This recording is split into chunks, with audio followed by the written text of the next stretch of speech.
Good evening, everyone, and welcome to Camppatton Family Compound. Ah, yes, what a day. It is time for Friday night on the Homestead, and tonight's starting topic is the Ides of March. And how's everybody doing out there? Let me jump over to the comments. Oh, well, Rogers is here. He was first, then Mad Chick Acres, followed by his evil twin, Chef Tech. Then Phelan Clan Wolf came in, and we'll be back and we'll be lurking tonight. The Marshmallow Man's here. That's Lewis. And Little Lone Prepper's in the house. All right. Oh, so Grammy Karen's here. All righty. So we got 4, 5, 6, 7, 8. Oh, we got a bunch lurking. That's fine. Lurkers, just check in. Lurking, check in, just say hi like Phelan did, and just boom.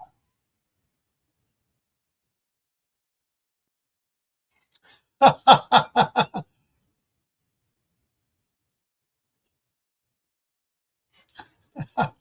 ought to freak them out and back them off a little bit. Alrighty. So 2 more days. One, however you want to do it, is St. Patrick's Day. And so a little test quiz. What are the colors worn on St. Patrick's Day? By who? Get people jumping in there, hopefully. Think about it. There are 3 different colors that are worn on St. Patrick's Day, depending on who you are. All right. Green, and that's for the Catholics.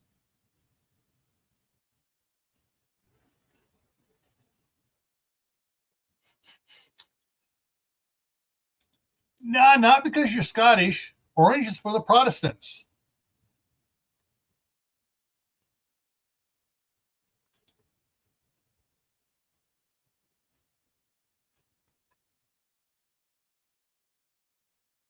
Chef Tech's here. Orange, green, white. No, not white. White's not the other color. Most people don't know this other color.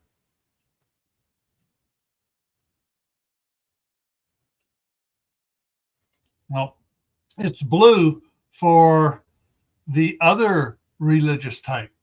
So you got the Catholics, the Protestants, and then the Restorationists. All righty. So Ides of March here. Let's do a little history that most people don't know about the Ides of March. The Ides of March was not always defined by bad luck and deceit. Before Julius Caesar's death, the Ides of March of any month was celebrated the first full moon of that month, because sometimes there would be 2 moons in a month. In Rome, the Ides of March was usually a time for celebrations, family gatherings, and even parades, until Julius Caesar got yeah. And so that's the Ides of March. Most people don't realize that it was actually a holiday, especially in March, because winter was ending and crops were being started to be planted, and or getting ready to be planted. Fields were being tilled, getting ready for the planting of the crops and stuff. So yeah. Well, Little Lone Prepper, you don't have to wear all orange. Generally, a lot in Ireland would wear an orange armband or something like that.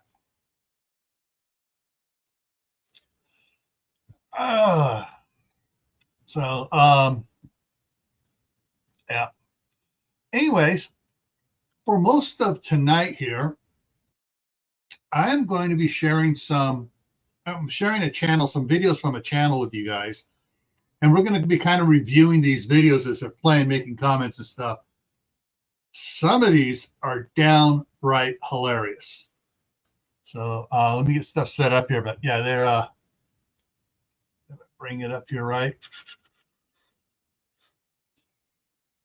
All right, which one do I want to start with? I'm going to start with a fairly short one here from a year ago that he put out. This is Nick. He's the fat electrician. And so let me get it shared up. Actually, I'm going to get queued up here right so I can share it right. Boom. Hey, Josh, how's it going?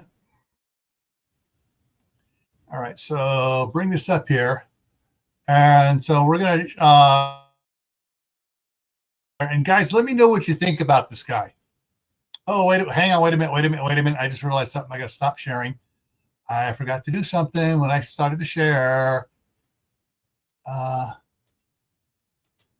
Okay, I think it's sharing it now, the audio tab. Hang on here. No, it's not there. Now it's sharing it. Okay, there it goes. All right, so hopefully you guys can hear this. Let me turn the volume up on it so you guys can hear it.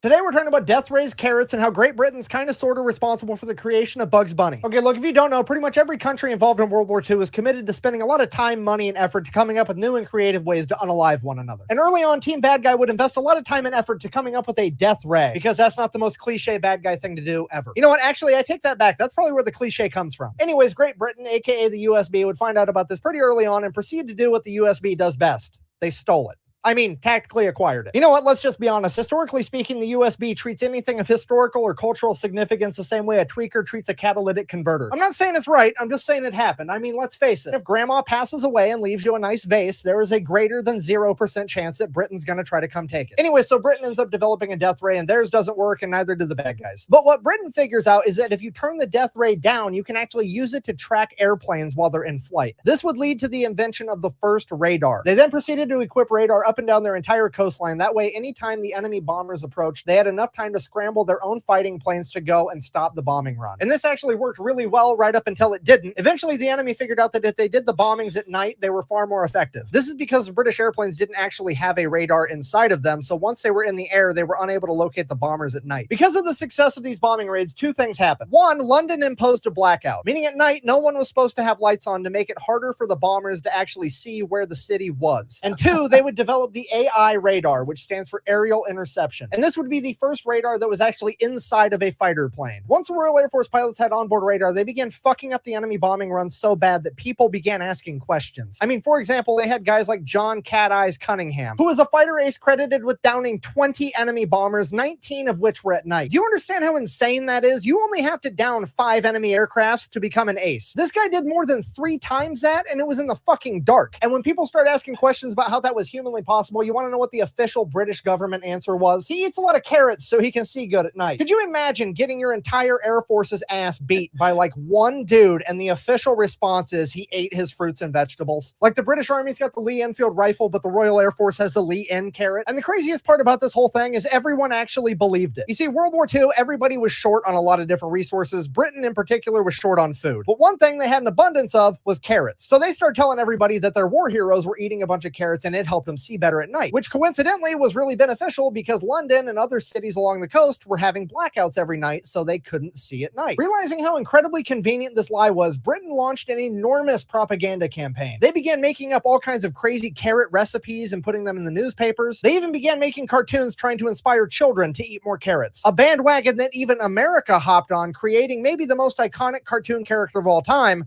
Bugs Bunny. Yeah, you remember being at the grocery store trying to convince your mom to buy those big carrots so you could go, what's up, Doc? Just like Bugs Bunny on TV? Congratulations, that's probably the first time you fell for propaganda, and it won't be the last. Buh, I didn't fall for propaganda because carrots actually are good for your eyes. Buh. Yes, carrots have vitamin A and beta carotene in it, which are good to maintain your current eye health. Eating a bunch of carrots will not give you supervision. Kind of like how going on a diet might make you lighter, but going on a really intense diet isn't going to make you fucking float. See how that works? Anyways, the point I'm trying to get across is that this propaganda campaign was extremely successful. Not only did it work on the British and American civilian population, but it worked on the enemy as well. Allegedly, there was accounts that the bad guys' leadership started forcing their pilots to eat carrots to the point that they turned orange. And now, to be intellectually honest, I do have to tell you that there are a lot of historians that do not believe that because there wasn't any actual documentation. However, I think to some extent they fell for the propaganda propaganda, considering that it is still a worldwide misconception that carrots give you night vision. And it's also worth considering, even if the bad guys didn't fall for the propaganda, it was still a humongous morale boost to the Royal Air Force. I mean, think about how happy you would be if you were a pilot with fancy new top secret radar technology and you were knocking down enemy planes left and right, and you knew that the enemies thought it was because you were using carrots as a performance enhancing drug. That shit would be fucking hilarious. You know for a fact those pilots were feeding into it too. Painting carrots and shit on the side of their plane for every enemy plane they downed, telling each other stories in the chow hall like, guys, no shit, there I was. I pulled up behind this bomber and he hadn't seen me yet, and I wanted to find out if these guys were actually orange, so I pulled up next to him and I wanted to look inside of that phallic indentation. I mean penis perforation. I mean cockpit, sorry. So I pulled up next to him, took a look in this cockpit, and this motherfucker is bright orange. We made direct eye contact and his jaw falls into his lap, and I take a big bite out of a carrot right before I drop back behind him and shoot him down. So yeah, there you have it. The epic saga of how Great Britain failed at making a death ray only to accidentally create radar, subsequently revolutionizing warfare for the rest of forever. And then in order to cover it up, they convinced the entire planet that carrots somehow gave you night vision. Best way to support the channel is to go to thefatelectrician.com and buy yourself some merch. Quack bang out. So there's one simple sugar hack anyone can. Got it. Don't want the ad to play.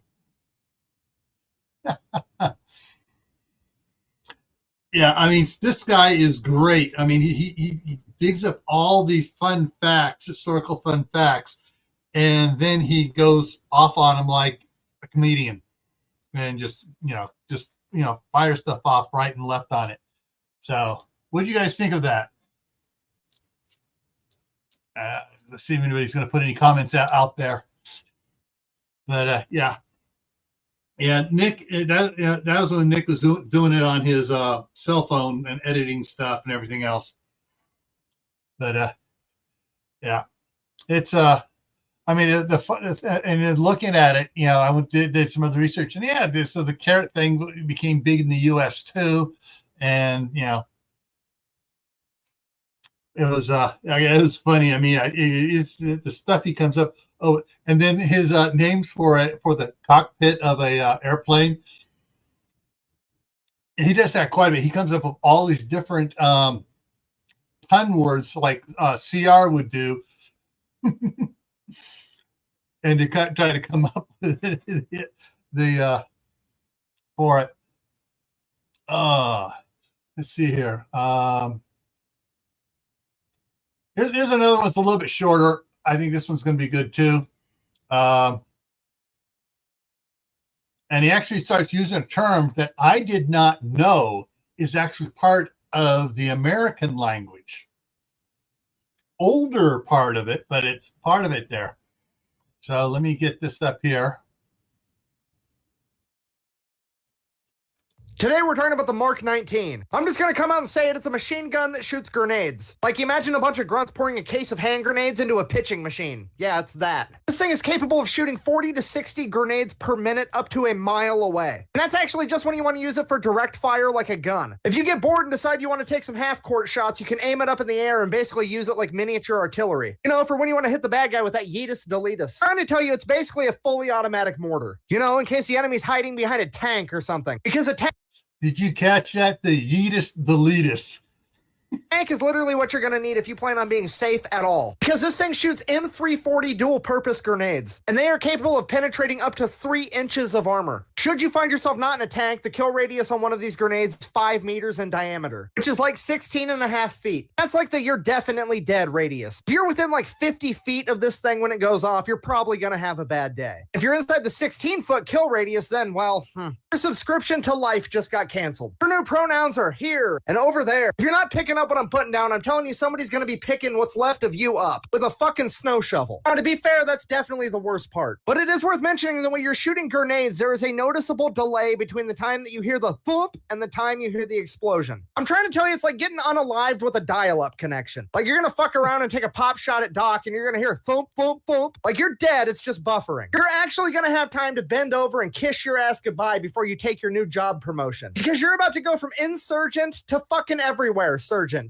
that's just like a couple grenades. It can shoot 60 in a minute. Okay, and they don't just mount them on tripods. They mount them on Humvees, trucks, Strikers. They put them on everything. Like, the last thing you want to do is fuck around with a convoy when the truckers have one of these mounted on top, okay? Because you're not just going to die. You're going to take out your general direction with you. Like, if you're on the left, that's just not going to be a thing anymore. There's no more left. It's just gone. You can't just take a left anymore. Now you got to take 3 rights. Not only did you die, now you're inconveniencing everyone. I hope you're happy. Look, this gun is just the epitome of unhealth care in America. We invented this thing in 1966, and then 3 years later in 69, we put a man on the moon. Like, that's the order of our priorities. Like, yeah, we're definitely going to make one giant leap for mankind, but it's going to be after we figure out how to make a machine gun that shoots fucking grenades. You know, Uncle Sam just walked up in the room like, hey, listen up, nerds. I mean, NASA. Here's the deal. Some 7-year-old from Kentucky just sent me a blueprint of a machine gun that shoots grenades drawn in crayon. We're going to need to put this whole space race thing on the back burner until we can make this gun a reality. So just to reiterate the order of our priorities, number 1, build a machine gun that shoots grenades.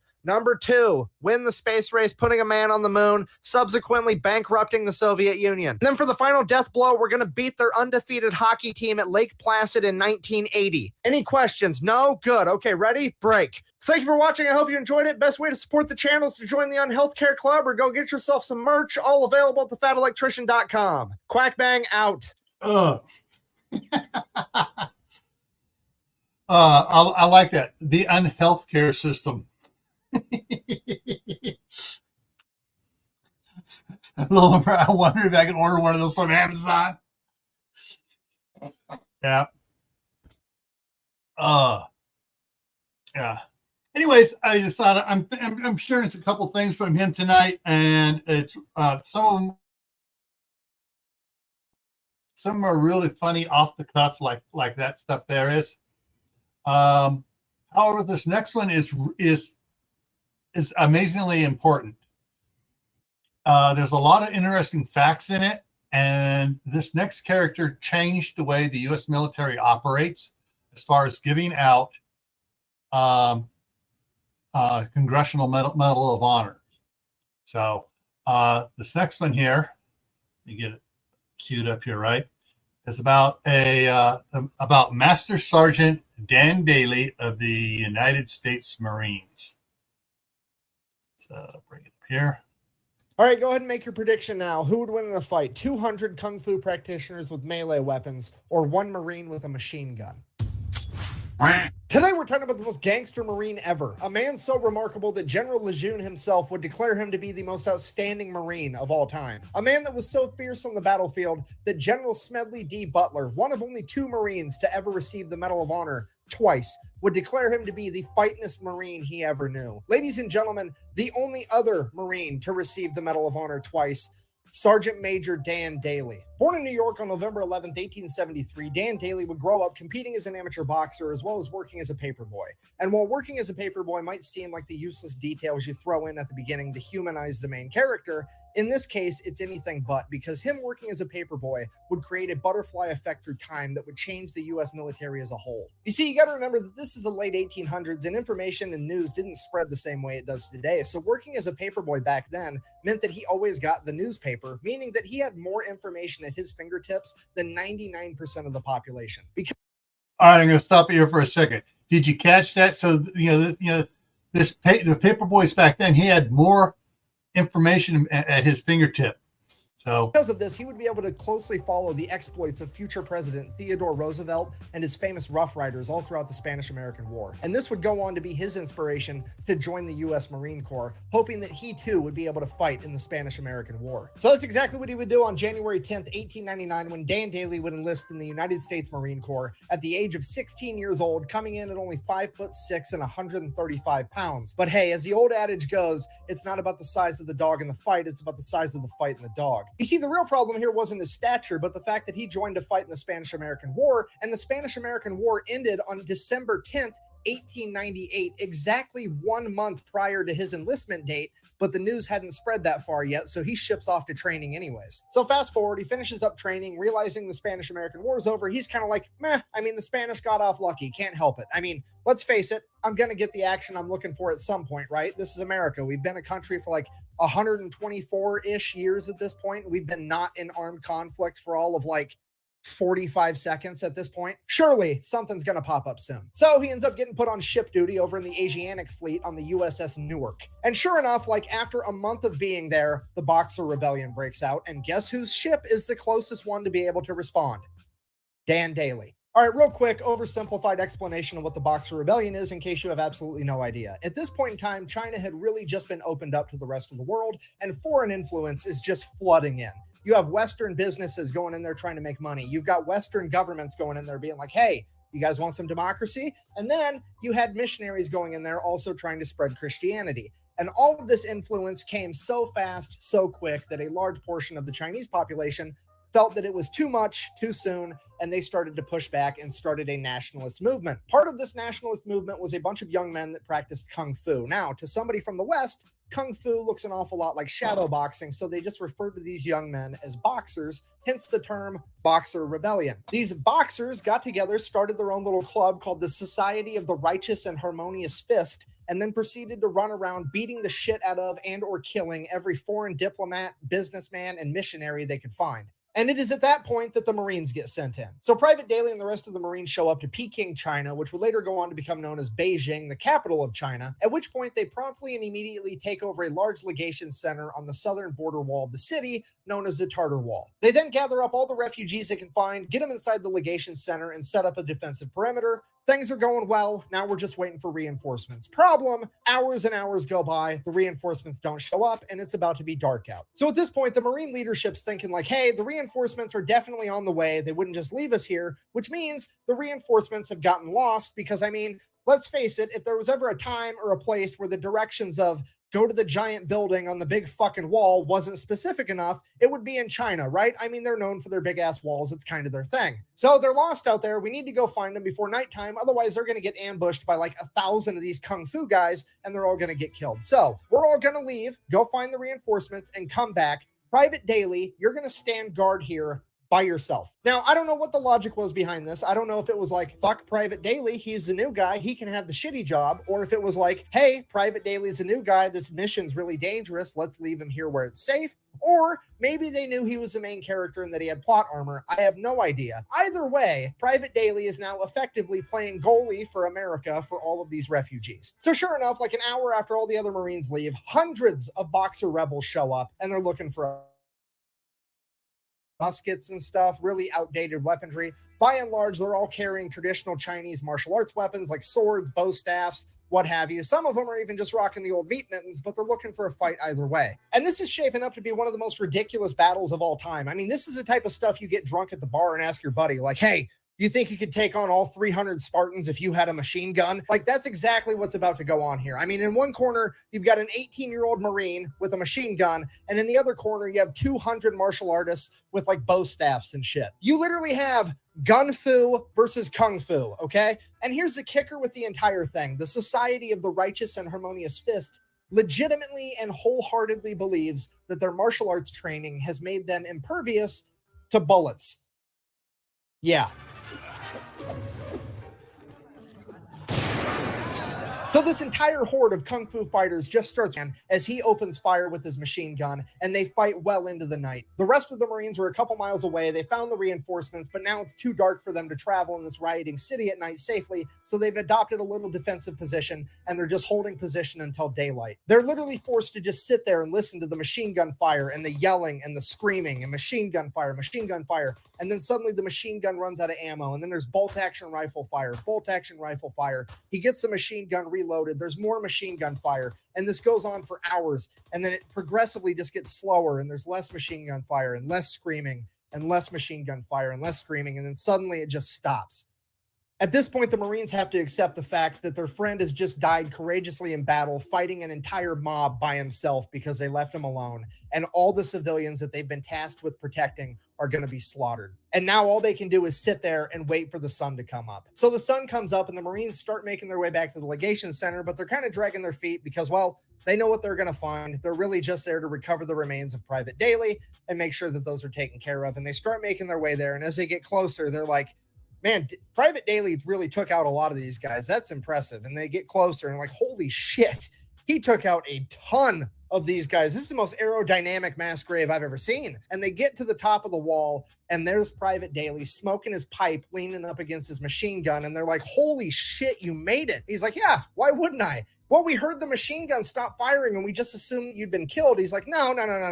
I only quit firing because they quit coming. Dan Daly has effectively pulled off the impossible. He has single-handedly defeated 200 rebels by himself, saving all of the civilians as well as saving the day. All the Marines are like, holy shit, we're going to nominate this guy for the Medal of Honor because this is incredible. All the businessmen and the delegates are like, oh my God, we've seen what one Marine can do, and now we've got 1,200 Marines. We're definitely going to make it out of this alive. Hooray. And all the missionaries are like, oh my God, this is not what we meant when we said we wanted to make these people more holy. Sure. We all know anything can happen out there. Okay, see if I can end this ad real quick here.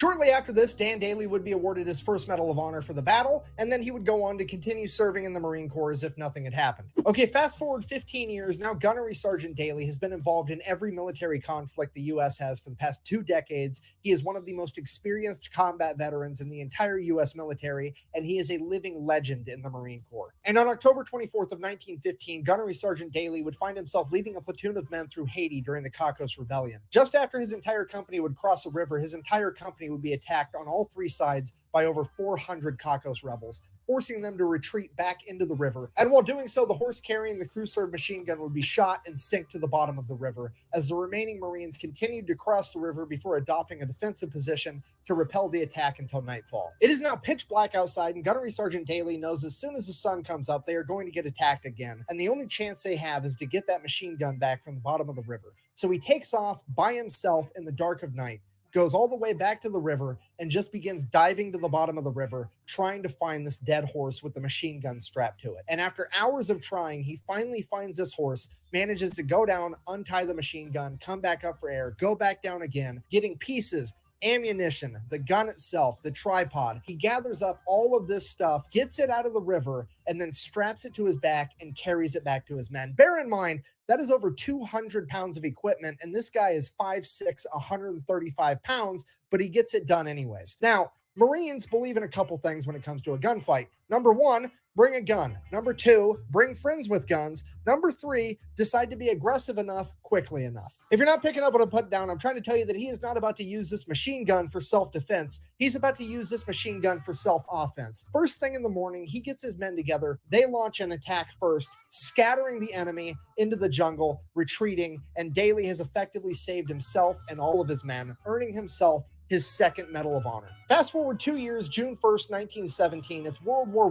I, and Daly is now a first sergeant leading an entire platoon of young, inexperienced Marines in Bellewood. The Germans are just rampaging through France, making a beeline right towards Paris. And at Bellewood, the U.S. Army, the Marine Corps, the French Army, and the British Army all get together to stop the German military in their tracks. Now, this made it not only a strategic battlefield, but a symbolic battlefield, because how dare you stop the mighty German military? Now they're going to hit back twice as hard just to prove that it was a fluke. Because of this, right after they stopped the German military on June 1st, the French military is like, okay, we stopped them. Let's take the W and head back to Paris, and we'll fight from there. We don't want to get slaughtered in this wood line by the Germans because they're pissed. And it is at this point that the Marine leadership famously responded by saying, and I quote, "Retreat?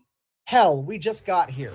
And then the Marine Corps pretty much dons their gas masks, fixes bayonets, and proceeds to fight their ass off for the next 26 days straight. Okay, here's what I need you to understand. On paper, the Marine Corps should absolutely not win this fight. They are both outnumbered and outclassed. The German military is one of the most veteran fighting militaries on the planet at this point in time, and the Marine Corps is primarily comprised of a bunch of 18-year-old kids that have never seen combat. However, leading those 18-year-old kids is a bunch of fucking badasses like Dan Daly. Okay, this video started with him being a paperboy from New York. He is now a 45-year-old man with 2 Medals of Honor that has been in the Marine Corps since he was 16 years old. This man is a grizzled veteran that has been there, done that, and has a t-shirt, and he is about to don his plot armor and fuck shit up. So the Battle of Bellewood kicks off on June 1st. Pretty much immediately, First Sergeant Daly's lieutenant gets shot, and he he is now out of the fight. Okay, if you don't know what that means, the officer is the one guy on the battlefield that sort of kind of pretends like he gives a fuck, and he is now gone. The regulator is off the war machine, and First Sergeant Dan Daly is now in charge of his entire company, unopposed. Fast forward June 5th, German artillery strikes the ammunition depot, lighting everything on fire. Dan Daly leads his entire platoon in, sets the fire out, prevents all the ammunition from exploding, saves the entire battle. Fast forward 5 days, June 10th, the German machine gun squad would try to advance on Daly's company. Daly would get up by himself with nothing but 3 frag grenades and his Colt 1911, using the 3 grenades to disable the machine gun before approaching, shooting their commanding officer, killing him, and taking the other 14 Germans as prisoners of war. Fast forward a couple of hours, still June 10th, Dan Daly looks around at the faces of the young men that he's leading through this battle, and they're looking tired. They're looking like this is the worst time of their life. And it is at this point that Dan Daly decides that he needs to get aggressive enough quickly enough. This battle's effectively been a stalemate for the last 10 days, and he's had enough of this bullshit. So he gets up, walks right out into the open in this wheat field that's functioning as no man's land between the Marines and the Germans. He looks at the Germans' line, turns around, looks at his Marines, and yells,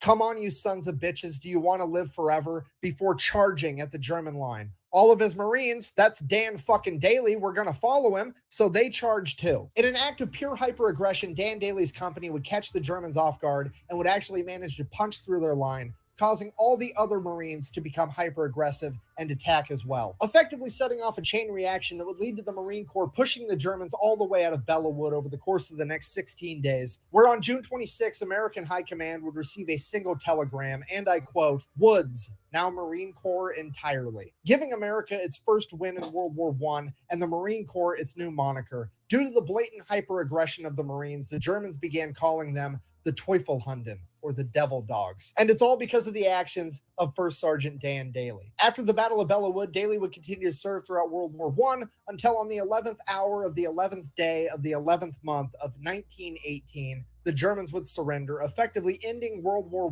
I, which is why in America we celebrate Veterans Day on November 11th, which is also, by sheer coincidence, I'm sure, Dan Daly's birthday. The guy's the main character. I don't know what to tell you. So then, because Dan Daly was like the badass at the Battle of Bellawood, he gets put up for yet another Medal of Honor, potentially becoming the first man in American history to pull off the Medal of Honor hat trick, getting the 3-peat. Absolutely everybody that was there that day all signs off on it. His men, his chain of command, they do the paperwork, they send it off to DC to get this man his medal. Then the political side is like, no, absolutely not. We don't care if he earned it or not. It's not about getting what you deserve. It's about doing what we think is fair, and we don't think it's fair that he should get 3 medals of honor, so we're just not going to give it to him because we said so. Go fuck yourself. So instead, they go ahead and they give him the Distinguished Service Cross and the Navy Cross, which, if you don't know, both of those are like tied for the second highest military honor, because apparently second plus second equals first, I guess. Anyways, so he gets those instead. And then, bear in mind, this is 1919, right after World War I. Like a month later in 1919, the military creates a new law that you're only allowed to earn 1 Medal of Honor. Okay, Dan Daly is so fucking gangster, they literally had to change the rules on how many times you're allowed to achieve the highest honor in the military. After World War I, he would retire as a sergeant major, having turned down becoming a commissioned officer on multiple occasions. Okay, did you guys get that? Because they had someone that earned 3 Congressional Medal of Honors, Congress said no, and then the military, probably at Congress's pushing, made a requirement you can only do 1. Occasion, citing that he would rather be an outstanding sergeant than just another officer. He would then go on to work as a bank security guard, where for 17 years he would be the living embodiment of the world's shittiest lottery ticket for anybody dumb enough to try to rob that bank. Could you imagine just being some bank robber trying to get some quick cash and you run into the most gangster Marine of all time? Okay, I'm just going to throw it out there. He didn't retire from being a bank security guard until 1936, and John Dillinger's bank robbing spree was from 1933 to 1934. So for a couple of years there was a significantly greater than 0% chance that the world almost got the ultimate clash of the bank robbing gangster and the most gangster Marine to ever live. And I'm going to go ahead and write that down in my book as the coolest thing to never actually happen. In conclusion, Mark Twain is frequently accredited with the famous quote, "It's not about the size of the dog in the fight, but the size of the fight in the dog," when in reality, it wasn't Mark Twain that said that first. It was actually Dwight D. Eisenhower, 5-star Army general and the 34th president of the United States, somebody that would have known good and well who Sergeant Major Dan Daly was. And I think that maybe, just maybe, he had that 5'6", 135-pound devil dog on his mind when he came up with that quote. Thank you for watching. Best way to support the channel is go buy some merch at thefatelectrician.com. Quack bang out. I can hang on, what I did you believe say? that my favorite character from Starship Troopers is actually based off Dan Daly, and I had no idea. Come on, you ape! You want to live forever? I expect the best, and I give the best. Here's the beer.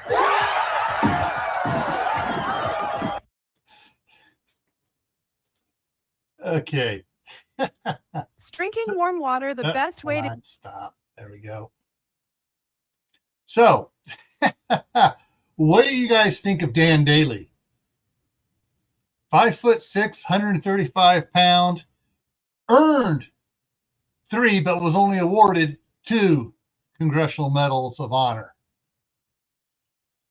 Yeah, definitely a great one. So I'm going to drop the link here to Nick's channel, Fatted Electrician. That's one of his 2 channels. And is absolutely funny. So, kind of open night now. Anybody want to come up and we can talk about stuff, whatever you want to talk about. But I wanted to share that with you. There's a couple other ones that Nick has put out that are really great, and he's put out like 3 or 4 on people that were denied entrance into the military because of bad eyesight. They went back and cheated on the exam, got in, and became major heroes. And it's just one of those things. It's just that.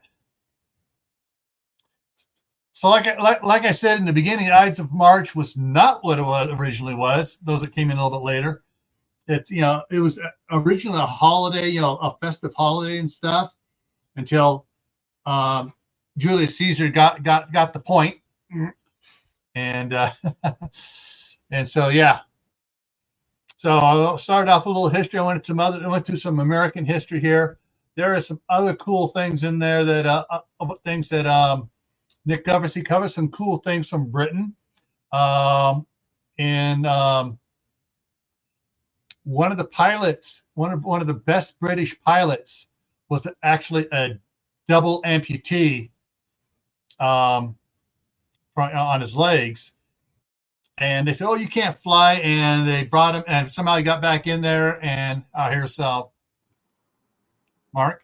And he actually wound up, outflying a lot of German pilots because of his double amputees, because doing the G's, instead the blood didn't have any place to go because he was missing half his legs. So he was able to maintain conscious when the Germans that were following him would pass out.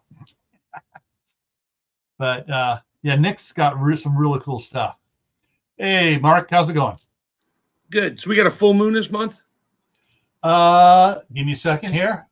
March. End of the month? March full moon. And it's on the 25th. There we go. Hello. Hey.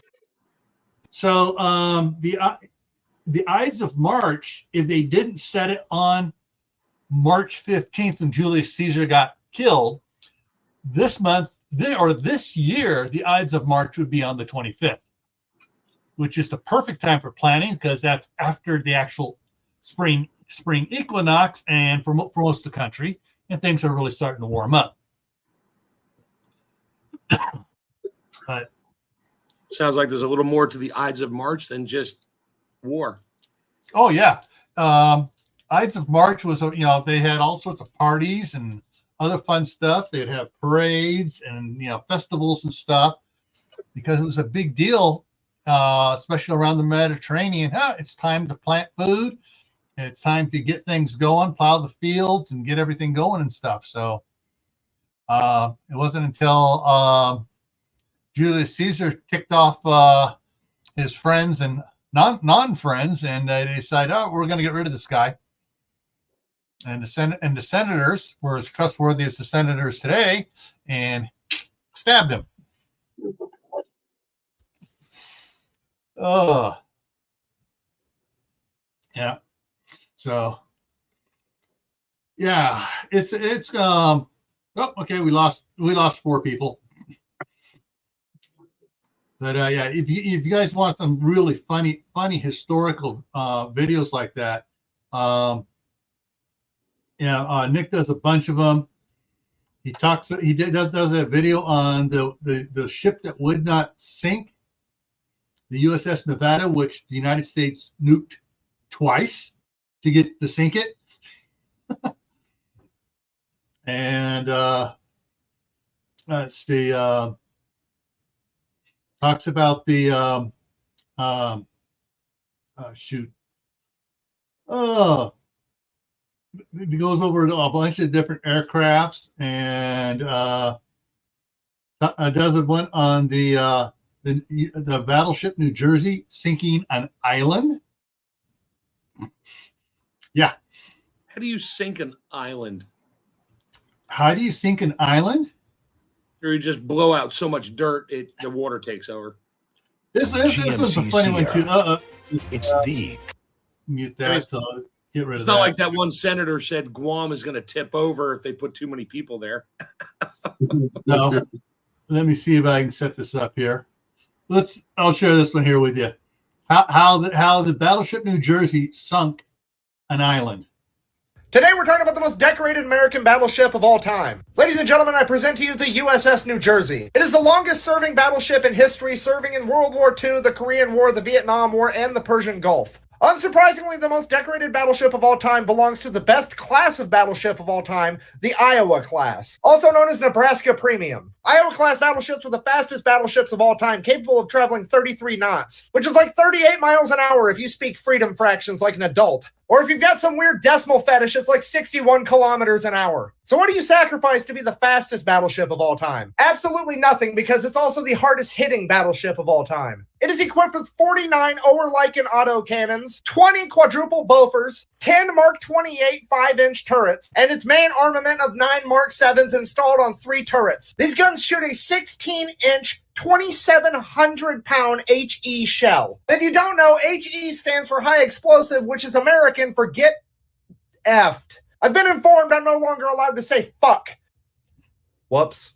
Anyways, these shells are absolutely enormous. So big, in fact, that while the United States called the New Jersey the Big J, the enemies nicknamed it the Black Dragon, due to its darker gray paint job and its ability to breathe fire. And I can hear the comments section already. Buh, the Yamato had bigger guns. Buh. I didn't say the USS New Jersey had the biggest guns of all time. I said it was the hardest hitting of all time. Believe it or not, the American military doesn't really subscribe to bigger is better. We prefer accuracy by volume. While the 16-inch guns on the New Jersey are in fact smaller, they do have a much higher muzzle velocity, allowing them to have just as much, if not more damage than the 18-inch guns on the Yamato. However, because they're smaller and lighter, it allows the USS New Jersey to carry more ammunition, as well as fire it faster, meaning that it is absolutely the hardest hitting battleship of all time. And in 1969, while the Yamato was busy being a coral reef, the USS New Jersey proved it. Let's just read it together. The New Jersey showed what her 9 16-inch guns could do in 1969 when she nosed up to a small, heavily fortified island off of North Vietnam. The enemy soldiers were allowed to escape unharmed. Then the dreadnought opened fire. A newspaper headline later told the result: the New Jersey sinks an island. I need a minute to process. Please hold. It sunk a fucking island. I didn't know that was an option. And not even just like your regular ass island. This is a fortified island. This island's been drinking its milk and it still got fucking deleted. Like, I had no idea that you could waterboard a landmass. Poor Mother Nature's been rubbing 2 tectonic plates together for a millennia to make this island. And then you piss off Uncle Sam and Mother Unnature comes along and freedom baptizes the whole thing. You just got your ass beat so bad you're gonna have to rename your favorite on your toast from now on. Geneva's going to be pulling cards out of the suggestion box like, why is this one wet? Meanwhile, these guys are back living in a Kevin Costner movie. So yeah, needless to say, the USS New Jersey packs a punch. Thank you for watching. I hope you enjoyed it. My merch store and all my other links are available at thefatelectrician.com. Okay, that's funny. Oh, he talks about the one. He has one where the Seabees in Korea stole a train, and before they stole the train back, they went up there to steal the train. They got it running. They go, wait a minute, there's a brewery over there. Guess what they did? They loaded the train up with booze from the brewery and took it all back. Nice. He finds all these great stories from all the different wars and stuff, and just absolutely amazing of the amount of history stuff he brings out. And it's just like, some of the stuff I'd never heard of before. And my grandmother was a huge history buff and taught me a lot. And I'm like, I never knew about this. I never knew about that. But yeah, I mean, it's absolutely hilarious stuff. I mean, just it's not, just absolute. I mean, I just love his stuff here. Let me see if I can do this without. All right, there we go. Now let's see. We got where's the one down here? Oh, was it Texas? Yes. The USS Texas at D-Day fired all its rounds, left, went down shore a little bit to some other place or whatever, reloaded, came back. By then, the American forces had gone inshore farther than they could reach from what they were shelling from 2,500 yards offshore or 25. Anyways, they were so far offshore, they couldn't. So they brought it in within 3,000 feet of the shoreline. Our troops were still farther than they could shoot, so they flooded one side of the ship, tilted the ship to get the range on the guns to shoot out in front of the troops.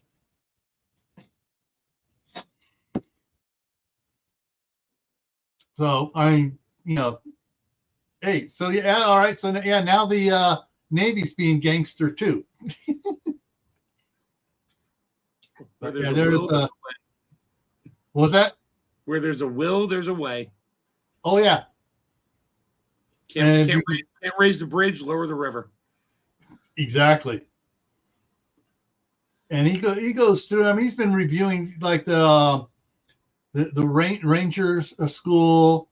Let's see. It has one on military officers, mortarmen, airborne, special forces.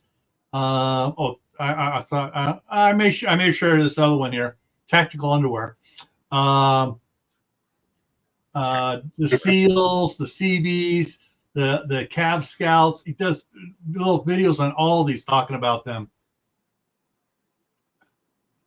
Yeah, that tactical underwear should be funny. All right, I'm gonna get it set up here. It's only a 2-minute 17 one, but it's set up here, and wait for the ad to end. Are you legally allowed on YouTube rules to play somebody else's videos? Yes and no. I am not monetizing this, so if I did, he would get all the stuff for it anyways. But I don't want ads interrupting it if I can get it. But we're kind of reviewing and talking about them, so it falls under the reviews. And so for educational purposes. Yes, exactly. Educational and reviewing, but there's another word that goes in there on it. So we're discussing it and everything else. So, all right, here we go. Ladies and gentlemen, since the dawn of time, every man to roam the earth has been plagued by the same thing. A problem that cannot be solved by money or status. It has affected both king and peasants alike. Yes, even kings know the pain of having your balls stick to your thigh. But that problem has finally been solved, and I'm pretty pissed off about it. Ladies and gentlemen, I bought this pair of underwear from an ad online. Because, well, America. When they arrived, they had all this weird shit in the middle. You see that extra fabric? Needless to say, I was pretty fucking skeptical. But I tried them anyways, and it was fucking magical. I wore them to work on a roof with 100% And not a single time did I have to break stride for that long step. You know what I'm talking about. But as amazing as these things are, it's not all sunshine and rainbows. I've lost sleep over this. It makes absolutely no sense to me that Nikola Tesla figured out alternating current. Albert Einstein figured out how to split a single atom of uranium, releasing the chemical bonds to create a nuclear fucking explosion, before we as a species figured out how to put a junk pocket in underwear. A ball hammock. No. Sactical underwear. I don't understand. Where have our priorities been? I lay awake at night wondering how much money I've wasted on baby powder. How much better all my ruck marching times could have been if I didn't have to keep breaking stride. Look, I wouldn't take a break from the military content if this wasn't extremely important and relevant to the military and mankind as a whole. Whether you're a soldier, a Marine, an airman like Steve, a seaman, sailor, Coast Guard, law enforcement, firefighter, an electrician, plumber. If you've got junk, you need to experience Valhalla at least once. I'm not saying they're high speed. I'm just saying they're low drag. It's like a covert whoopee that you're wearing all the time, but nobody knows it. So I've warned you, this experience is upsetting. But if you'd like to try a pair anyways, I will link it in my bio for you. I also told the company I was going to do this video, and they said that you can have this code as 10% off a purchase of $30 or more. Thank you for watching. We will return to military content tomorrow. Here is a hint as to what it will be. T-shirts are approximately 2 weeks out. If you've ever bought me a beer, thank you so much.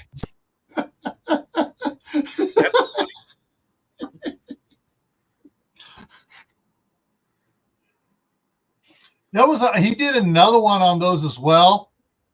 It was when he was within the last 9 months or so. And his wife opens the door behind him and just, you know, what's the punchline? She goes, what do those, it was the tactical boxers that actually had, there was those type things, but they actually had pockets in the boxers. And she goes, what do those and me have in common? And he goes, what? You don't feel us. She closed the door on him. Hey, Johnny, how's it going? No, I don't have any of those. Nick is a funny guy. Oh yeah. Oh man. Yeah. It took me about 2 months, but I've gone through all of his videos. They're absolutely. I have not found one that I have not laughed at yet. So if I buy those and wear them and lose my current ones, does that mean I've been debriefed? Sorry, had to go there. Soon as you started that, I go, all right, what would CR say? And yep, there it was, debrief. There it comes.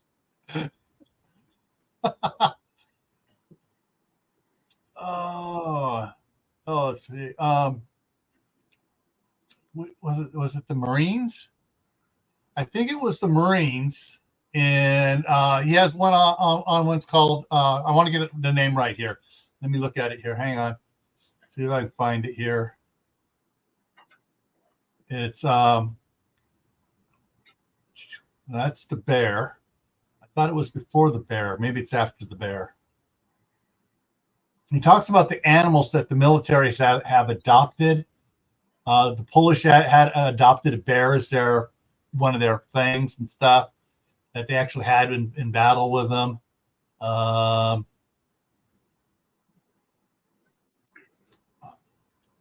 Norway had a penguin,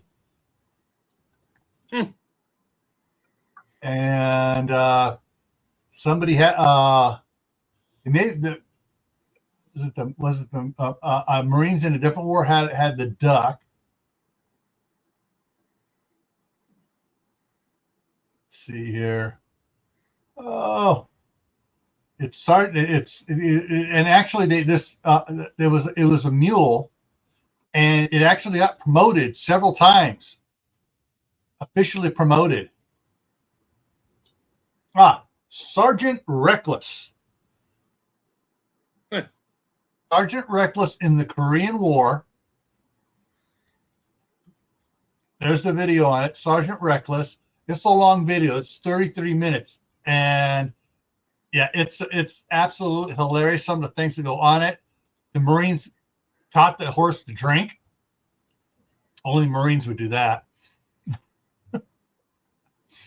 But yeah, they got some it goes on, and he wound up. I forget what zoo he was wind up at the end there, and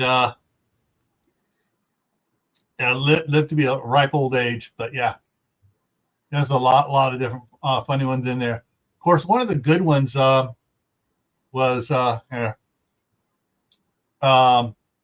Jake McNasty and his was it the Filthy 13 was actually the one more than the Dirty Dozen. Yeah, they were the basis of the Dirty Dozen book, which was the basis of the Dirty Dozen movie. And this guy was part. Well, I can't remember which tribe it was, but when they were going in, he shaved his head, gave himself a mohawk, not to look more vicious, but because he had heard that there was a lice problem in Germany. Hey, Glenn, how's it going? And I think he was actually never officially promoted above private. They made him acting first sergeant several times. He was private in charge of his own company because he was so gangster at that the leadership did not want to get rid of him, but he was a bad influence on everybody else. But yeah, they sent him in to do stuff, and he just tore stuff up. And during the Battle of the Bulge, his group was the one that went into the one group of the U.S. military that was surrounded by the Germans in this one town. They parachuted in with supplies and radio equipment to get other stuff dropped in to help them out until Patton's Third Army could get there. But let's see. Grand Theft U-Boat talks about how the Navy stole a German submarine. And that German submarine is in a museum in, is it in Chicago? Yeah, in the Chicago Museum, and you can tour it. Still, was that the basis for the movie Das Boot? No, this was on. This was one where they were out there. They were the guy in charge of this operation was saying, "Screw it, we're going to steal a jet. We're going to see if we can steal a submarine." And they were shooting down they were blowing up these submarines, and they got this one, and they brought it to the surface, and they were all the crews going off of it. They buzzed right up on it and had a team jump off onto the German boat, go down in and disable all the charges with the scuttling charges. And it started making repairs, and they weren't doing it fast. They started to sink, and they put a tow line to the ship. And the ship started towing, and as the ship was towing it, it caused the propeller to turn, which turned the alternators, and it's like, oh, we got power, and it started pumping water out. Yeah, a hell of a way to jumpstart something. Yeah, but they wound up surviving it. From that, they captured a functional Enigma machine. Oh, that's right. They got all of the codes that was written on water soluble paper before it got wet, and they captured all the codes and stuff and everything else. And for a while there, until Germany finally realized they needed to change the codes.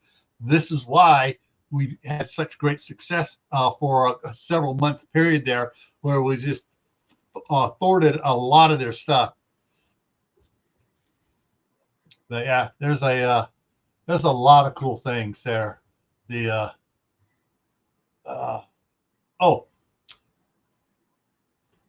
Cassius Clay, the most gangster politician ever. That's one. If you're into abolitionists and stuff, this guy Abraham Lincoln wanted to make him a general, and he said, "No, not until you sign the Emancipation Proclamation." And so he made Lincoln sign it, a year earlier than he wanted to. But yeah, he's also known as the deadliest duelist in the world. Prior to the Civil War, he was such a staunch abolitionist that he was always being challenged by pro-slavery guys to duels, and killed them all. Everyone that challenged him, he killed them. Yeah, there's some cool historical things in there. Let's see here. Oh, proportional is absolutely hilarious. How the America obliterates half of Iran's navy in 8 hours because Iran put mines in the Gulf, and a American ship was damaged by one of the mines. So Ronald Reagan says, "Well, we need to do things proportionate," and the Navy heard, "Iced them," and they did. They took out over half their navy in 8 hours on it. Oh man. So, anyways, that's one of my favorite one of his favorite channels. He has 2 channels. There is the Fat Electrician there, and one of his other ones is the Fat Files, where he talks about non-military things. Talks about Aldi and the store Aldi, and its counterpart, owned by the owner's brother. Lidl. Lidl. Yeah, Aldi and Lidl. They're that's the names in Germany. In the United States, I have Lidl right up the street from me. I shop there all the time. But that may be a subsidiary, but of the one, but it's Trader Joe's. Oh yeah. So it's the one brother owns Trader Joe's, the other one owns Aldi, and the one is on the East Coast, the other one's on the West Coast. But even though they had a falling out, they still work together. And that's why they separated and have 2 different companies. But the companies buy together, so they get have more clout. Hey, our cabin in the woods. Oh yeah. That's it. Don't mess with the boats. Oh. So hang on to this. Let me go back and look at this again. Devil duck. Oh yeah. So the duck was a Marine as well. Then they took the duck into battle. Where's proportional? Find it again here. That's 18 minutes. Now, do you guys want to watch proportional, where the America takes out over half of Iran's navy? Sure. If everybody else is ready for it. All right. Let me set this up here. Well, wait a minute. Let me. I don't want to let that ad play the sound. So I get steps over. He gets set up here for it, and turn that back up. Go large.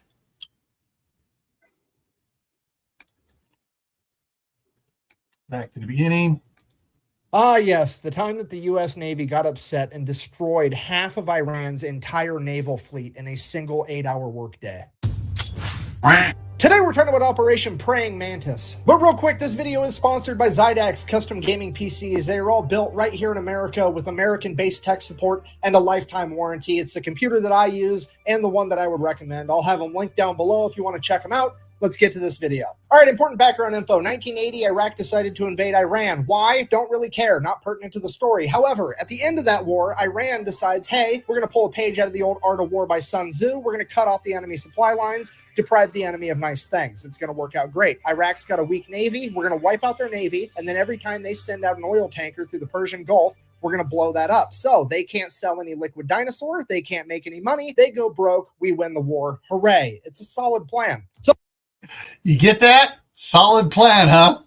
they do exactly that. Then Kuwait comes out of left field and they're like, hey, we've been financially backing Iraq through this entire war for the past 7 years. We need to make sure they win so we can get our money back. So we're going to go ahead and let Iraq use our oil tankers to export oil. So Iran is like, well, that's an easy problem to solve. I'll just blow up all the Kuwaiti oil tankers as well, which is exactly what they do. But here's the catch. Kuwait at this point in time is like the one major exporter of oil that wasn't really part of OPEC, meaning that they were selling oil on the global market significantly cheaper than everybody else, driving down the entire oil market. And now that their oil tankers are getting blown up as well, it means that Kuwait can no longer sell oil on the cheap, meaning that Iran has now inadvertently committed the cardinal sin of the late 20th century, raising gas prices. Now the entire Western world looks over at the Persian Gulf like, the fuck?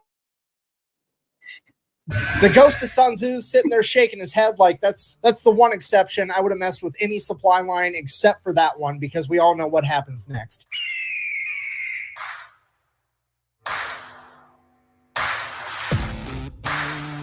Yeah, America then proceeds to assemble the largest naval convoy operation since World War II, send them into the Persian Gulf to protect Kuwaiti oil tankers. It is at this moment that Iran should have been like, well, that's unfortunate, time to figure out plan B, because this obviously is not going to work out. However, they decide that they're going to double down. What they're going to do is they're going to take a bunch of magnetic underwater mines, and they're just going to spread them out all over the Persian Gulf in international waters, and that's not going to have any consequences at all. So fast forward, April 14th, 1988, the USS Samuel B. Roberts, a guided missile frigate, which is basically brand new at this point. This is like its first big operation, is out there escorting a Kuwaiti oil tanker, and it runs into a minefield, hits a mine, blows up the keel of the ship. The keel is this bottom part right here. It like supports and stabilizes the structure of the entire ship, and it gets blown completely in half. At this point, the only thing holding this boat together is the actual deck. 1 second, everything's fine. The next second, there's a 15-foot wide hole in the bottom of your ship. Everything's on fire and water is rushing in. The USS Samuel B. Roberts took on half of its weight in water in the first minute. This is a catastrophic amount of damage that would sink 99% of ships, but as fate would have it, the crew of the USS Samuel B. Roberts had already been winning competitions for having the best damage control crew in the Navy. So the entire crew gets to work. They're putting out fires. They're plugging holes. They're literally cinching the hull together with steel cables, trying to stabilize it, because the only thing holding it together is a deck at this point. Over the course of the next 5 hours, the entire crew fights their ass off and somehow manages to get the situation under control and limp the ship all the way back to Dubai, where they can get it to a port. And the most incredible part of all of it, not a single American was killed. Only 10 men were injured during the fire and the initial explosion. So the crew survived. The boat's basically completely destroyed. Then America sends in an underwater crew, figure out what happened. They find the remnants of the mine. They check out the other mines. Yep, they're Iranian. At this point, now somebody has to inform the president, because this is a big deal. And the president at this point in time is, let me check my notes, fucking Ronald Reagan. I'm from the government and I'm here to help. So they go ahead and they brief Ronald Reagan on everything that happened. He's super happy that everybody survived. And he's like, okay, well, here's what we're going to do. We're going to issue a proportional response. And what the U.S. Navy heard was, awesome. All right, so here's the plan. Iran currently has 3 oil rigs in the Persian Gulf that are not being used for drilling oil, but as military bases for their naval operations. So the U.S. Navy is going to go ahead and take out all 3 of those. Now, I don't really know what the guided missile frigate to oil rig exchange ratio is, but we're going to go ahead and err on the side of caution and say that it's not quite proportional enough yet. So Iran also really only has like 2 modern naval vessels. That's the Iranian frigate Sahand and the Iranian frigate Sabatland. They're going to go ahead and take out at least one of those, maybe both. We'll see how proportional they want to get. And then by the time they get all that done, that should be a nice 8-hour workday. It'll be time to clock out and go get some ice cream. So in order to get all this done by quitting time, they're going to go ahead and establish 3 different surface attack groups. Each group is going to have 2 destroyers and 1 bonus ship. That bonus ship is either going to be an amphibious landing ship or a frigate. Either way, they're all going to be identified as Bravo, Charlie, and Delta. Bravo Group is tasked with taking out 2 oil rigs. Charlie Group is tasked with taking out the 1 remaining oil rig. And Delta's mission is to go hunt down those 2 frigates and take them out. And then, just for insurance purposes, we're also going to have the USS Enterprise parked right outside the Persian Gulf to provide air support, in case we need it. So, April 18th, 1988, 4 days after the mining of the USS Samuel B. Roberts, Operation Praying Mantis goes into full swing, and Bravo Group shows up at their oil rig first. At which point, they radio over to the oil rig and inform them that they will be blowing it up in 5 minutes and that they should all leave. So, a bunch of people start leaving. They hop in tugboats and take off. Bravo Group, seeing that they're making an honest effort to actually evacuate, agrees to give them 15 more minutes. So, fast forward 20 minutes later, they send out another radio message, hey, time's up. They then fire the 5-inch guns right over the top of the oil rig with the rounds set to airburst, hopefully scaring off any stragglers. And it is at this point that some Iranian military member decides that he is going to audition to be the main character of this story because he hops on a 23mm anti-aircraft gun and opens fire on Bravo Group. And without skipping a beat, one of the 5-inch guns on one of the destroyers just goes, poof, and just fucking direct hit smokes this dude. Barely touches the rest of the oil rig. This guy, definitely not the main character, but the silver lining, he at least made it into the credits as Baloney Miss Cloud number 1. Now, obviously, I'm paraphrasing here, but at this point, Bravo Group radios over to the oil rig one last time, something along the lines of, hey, does anybody else need to find out what it's like to chew 5 gum? Or are you fuckers ready to quit? The oil rig finally radios back and is like, yeah, please cease fire. We're going to leave. So all the Iranian military members leave. Bravo Group decides to open up on it for a little bit with the 5-inch guns before sending over a couple of Hueys full of Marines. The Marines hop out, place some demo. The entire oil rig blows up, and already things are getting more proportional. And while Hang on. Uh-oh. Let me wait till the ad's gone. All right, get rid of that ad. Hang on. Drop it back here a couple seconds and bring it back up. All right, here we go again. the Marines hop out, place some demo charges, hop back on the helicopters, take off. The entire oil rig blows up, and already things are getting more proportional.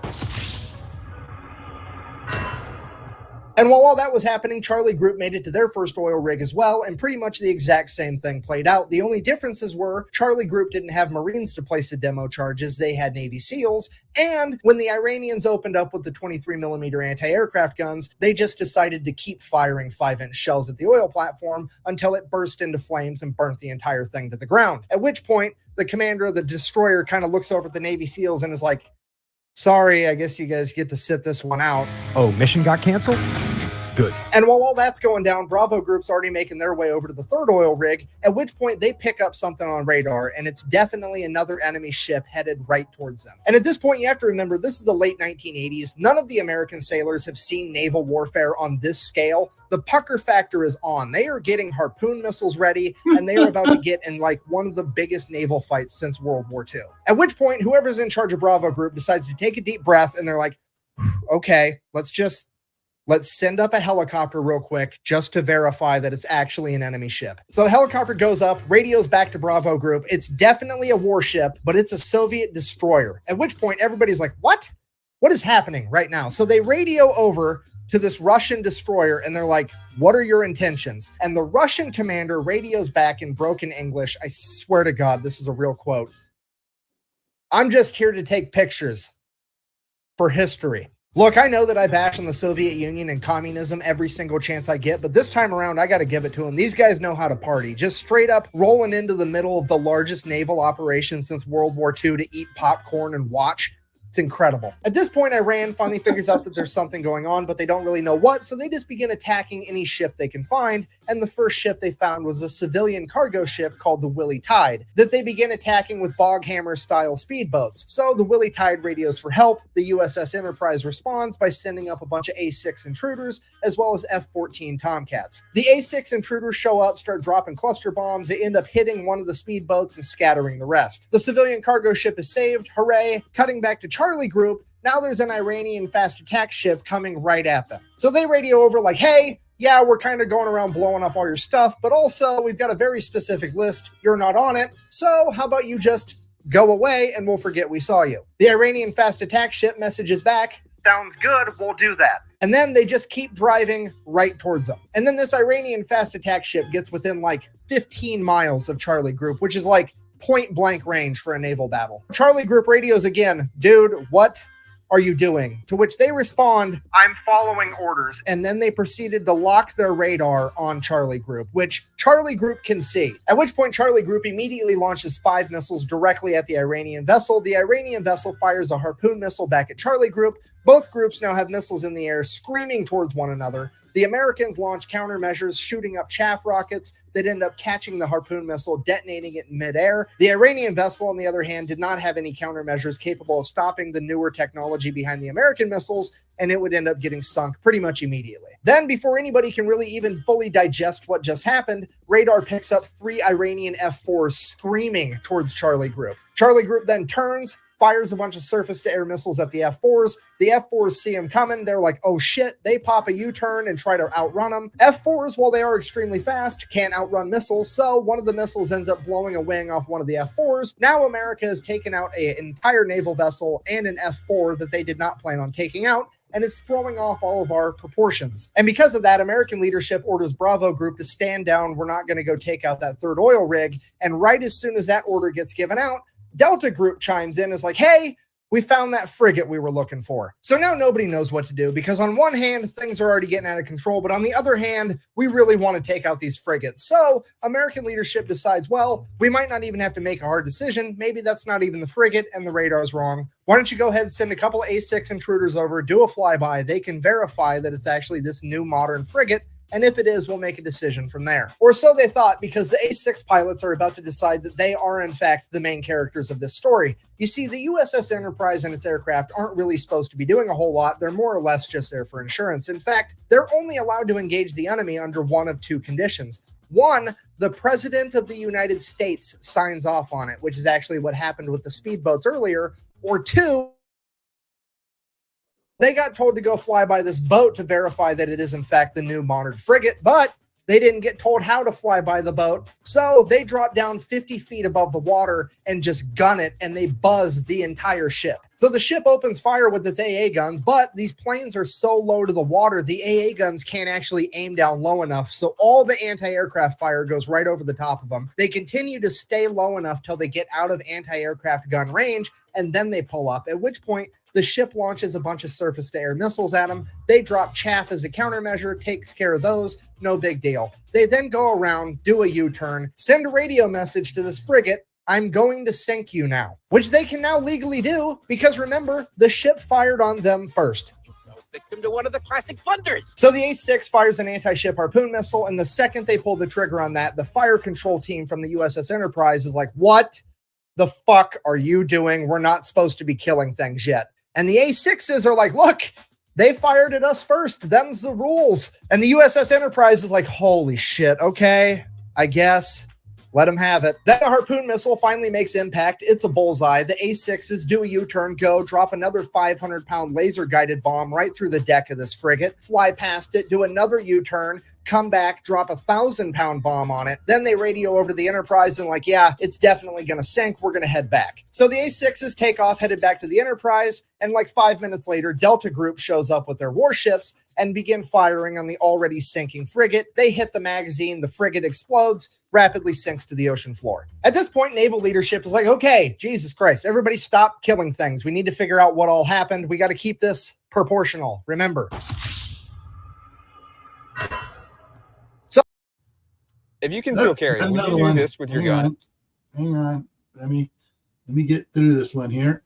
Okay, can't show that commercial. No, not that one. No. Yeah. All right. So skip that. I'd rather see the one with the guy tapping the spoon on his eyeball.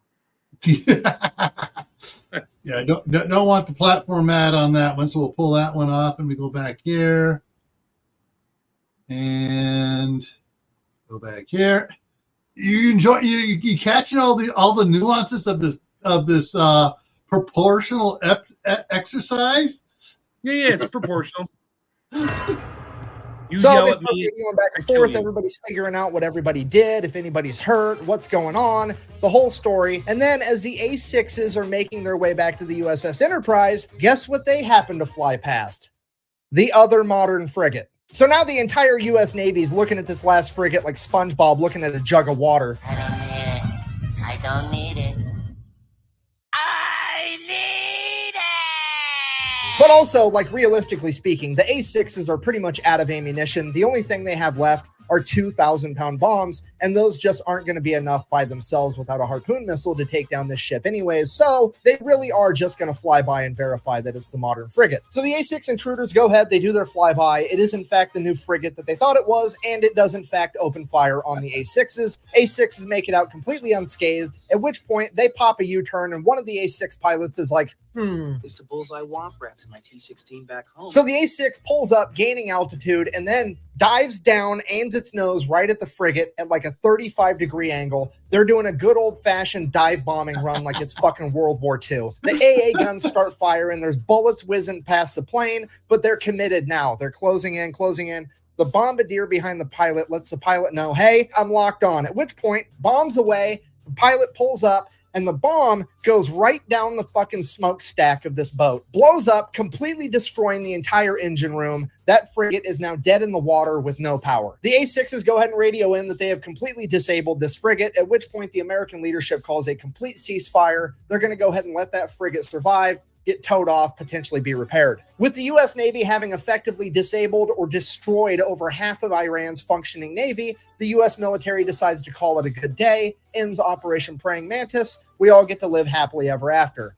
Except later that night, Iran decided that they wanted to fight a little bit more, and they launched a bunch of Silkworm anti-ship missiles at American vessels. Luckily, no American vessels were actually hit. However, this is now a huge political problem because America has been mad at the fact that Iran even had Silkworm missiles for years at this point, and the American government has made it very clear to Iran that if they ever used them, they would be going to war with America, period. That's set in stone. So the Reagan administration, not wanting to kick off World War III in the 1980s, reaches out to the Iranian government and is like, here's what's going to happen.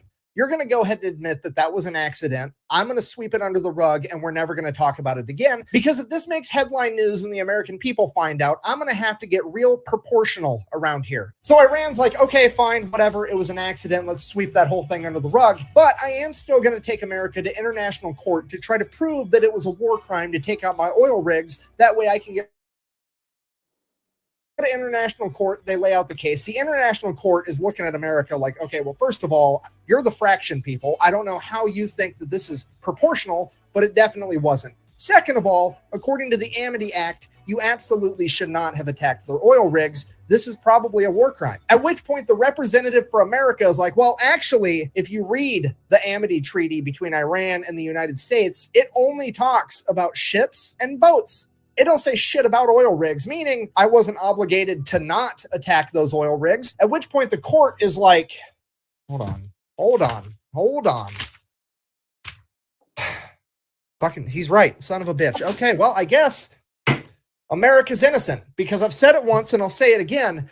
It's never a war crime the first time. And now for the best part of the entire story. America now proceeds to go over to Dubai, pick up what's left of the USS Samuel B. Roberts, tow it all the way back to Maine, then take the ship out of the water, get it in dry dock, cut out the entire damaged section of the ship, including the engine compartment, build another module to fit in its place. This thing weighs like 300 tons. They jack it up, weld it right where it's at, get everything rehooked up, reconnected. This boat is back out on the ocean 1 year later on April 1st, 1989. It then goes on to get recommissioned and serves in the Navy until 2015. I mean, playing Battleship against America's got to suck, right? Like, haha, I've sunk your frigate. And America's like, first of all, no, you didn't. Second of all, fuck your entire Navy as it picks up your board and just throws it at the wall. So in conclusion, if you do ever find yourself being the leader of a foreign nation one day, the best advice that I can possibly give you is A, do whatever you can to not raise gas prices, and B, whatever you do not fuck with America's boats. We do not like that shit. Thank you for watching. Best way to support the channel is like, comment, subscribe. Maybe go buy some merch at thefatelectrician.com. Quack, bang. Okay, that was fun. Yeah, and that would have been amazing if we had news coverage of it going on at the time. Yeah, but yeah, it's like, oh, we're gonna. Who's this? Christy. This guy is Nick. He's the fat electrician. If you scroll up a little ways, you'll find the link to his channel. He is absolutely hilarious. He's a former Army, but he does stuff on every branch of the U.S. military, and gives kudos everywhere he can. Man, he is. I mean, I've commented several times on his videos that he needs to take his routine here and go do live shows as a stand-up comedian or whatever, or a sit-down comedian at a desk out there on the stage or whatever. But yeah, he is absolutely hilarious. You could probably do that routine for the military. Oh yeah. I sent the one on Dan Daly to Steve, Corsair Trainers. He goes, yeah, I've seen it. This guy is great. So so an Army guy got the thumbs up from a Marine. That ought to tell you something right there. But anyways, I thought I'd share some of this with you, everybody, and we're going to wrap this up here. However, I want to go over everything here coming up real quick here. Yeah, come on. Get back where you're supposed to be. Okay, so tomorrow night on Gray Man Prepping, 8 o'clock Eastern Time, we're going to be talking about cooking without electrical power, natural or propane gas. Oh, wait a minute, the firewood's wet. How are you going to cook? So that's what we're going to talk about tomorrow night. Monday, back here on Camppatton Family Compound. The topic for that is on canning again. We're going to talk about canning hot dogs and sausages, kielbasa, all those other nice, lovely, tasty tubular morsels. Tuesday on Gray Man Prepping is how a world famine will affect you. And then let's see, next Friday here, we're talking about a topic which is gonna probably surprise everybody: poison air in your home. So that's what's coming up next Friday here on Camppatton Family Compound. You getting a doctor on that one? Huh? You getting DC on that one? No, I'm not getting a doctor on that one. If I could, I would get a chemical engineer I know. Okay. But he has declined, and he goes, no, I don't do YouTube. Smart man, probably. This guy is the guy, and he and his wife got me and my wife into ham radio. He worked at Lawrence Livermore Lab till he retired a few years back. And so, yeah, he's got 2 or 3 degrees after his name. Yeah, he never uses them other than at work. So, all right, everyone. I hope you enjoyed tonight. Hope you guys enjoyed Nick, the Fat Electrician, and some of his stories. And I guarantee you, no matter which story you watch of his, you're going to be laughing. And learning. Oh, yeah. He pulls up so much historical stuff. It's just absolutely amazing. So that's it for tonight. Thank you, Louis and Mark, for coming up here. Thank you, everybody, to Side Chat, for coming in and watching. Hope you guys learned something, and hope you guys have a new channel you want to go watch. All right, everyone. Take care, and we'll see you around. Have a good night.